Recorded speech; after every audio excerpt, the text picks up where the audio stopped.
2025 is almost halfway through. This is a good time to sit down, take a good look at my 2025 TBR, and prioritize the books that I think will be 5-star reads. Even though I know my tastes better than ever before, choosing what to read next feels like you're slinging spaghetti at a wall. Nonetheless, the books that I'm gonna be talking about in today's video are the stickiest spaghettis, and so I think these have the highest chance of hitting their mark. Let me know in the comments below what books you're prioritizing for the last half of 2025, what books you're most excited for. What's your opinion on spaghetti?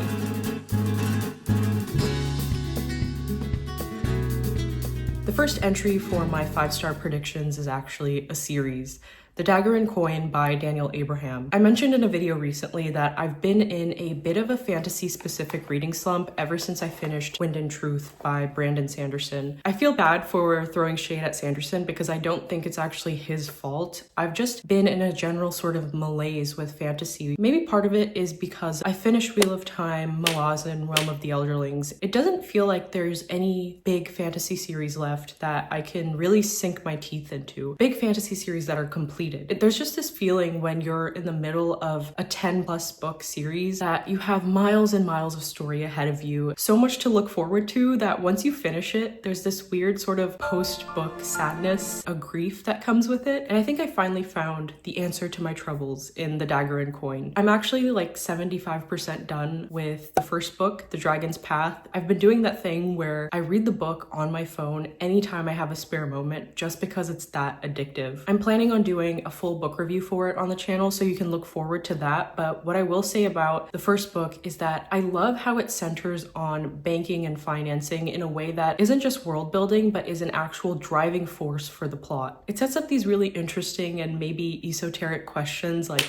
how do you choose the best trading ship to back when you want to minimize risk and maximize profit? And how does a noble lord manage their assets during a time of civil war? These are the kind of questions that are usually outside of the scope of your bread and butter sword and sorcery fantasy, but I love how modern fantasy is starting to explore these practical institutions set in a world where magic and dragons complicate everything. Given how much I'm enjoying this first book, I have really high hopes for the rest of the series. It's such a fun feeling to know that there's 4 more books in the world that I can read and look forward to. In Goblin Law, debut novel by Alexander Pappas, a human lawyer named Yatoa is tasked with winning an acquittal for a goblin thief named Dal. Unfortunately for Yatoa, Dal was caught red-handed. She's never studied Goblin Law, and this is her first ever official case as a lawyer. Much like The Dragon's Path, I'm loving how fantasy as a genre is evolving to explore these second and third order effects of having magical creatures in a world. It's not just that there are goblins, it's how does the goblins' magical and legal system work? It's this kind of thoughtful expansion of the genre that is making me excited to read fantasy again. The author of the book, Alex, has been a friend of mine for almost 5 years now. He's done NaNoWriMo every single year that I've known him, but this is his first self-pub novel. Alex is one of the smartest people I know and one of the funniest. 2 traits that I think will really serve this concept and this book well. Lawyers in a fantasy setting is such a fun concept that has so many juicy story bits to tease apart, and this is only the first book of a whole series, so there's much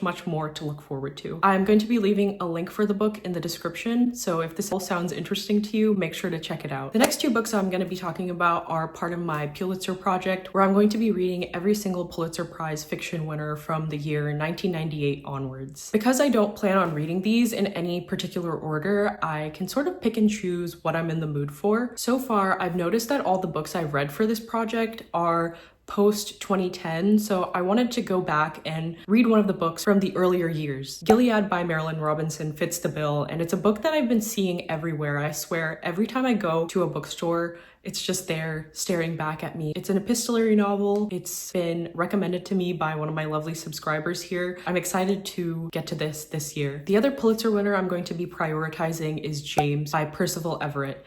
This is the winner for 2025, so I think it's extra relevant. But also, Everett is an author that I have been interested in ever since his book Erasure was made into a movie starring Issa Rae. I'm interested in watching the movie after I read Erasure, but because James is on the Pulitzer winners list, I am going to prioritize it first. My next 5-star prediction is A Rescue in Vizen by Christopher Warman and Ilan Marche. The first 2 books in this series feature the most sticky human conflict, and it just stays with you for a really long long time after you finish the books. The characters in the series are always very intense, and sometimes you find yourself loving someone that you hated 5 chapters ago. I especially loved the transition from book 1 to book 2 of Albadone to Solforn, this remote forest location to a more urban coastal city. So I'm really excited to see what kind of vibes Vizen will bring. The authors have continually delighted me with their fairy tale world. And when I say fairy tale, I definitely mean the more ancient, slippery, magical beings who might steal your name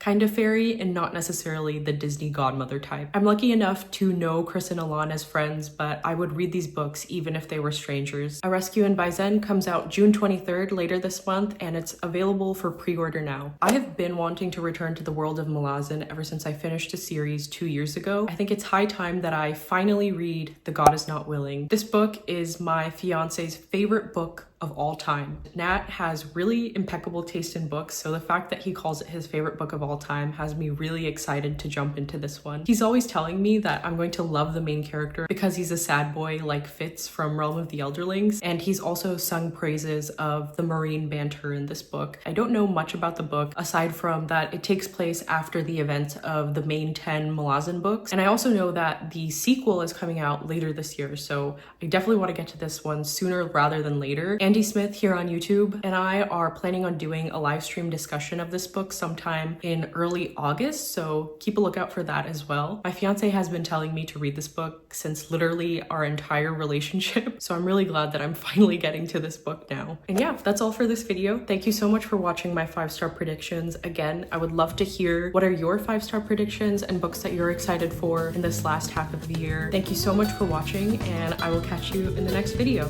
Bye!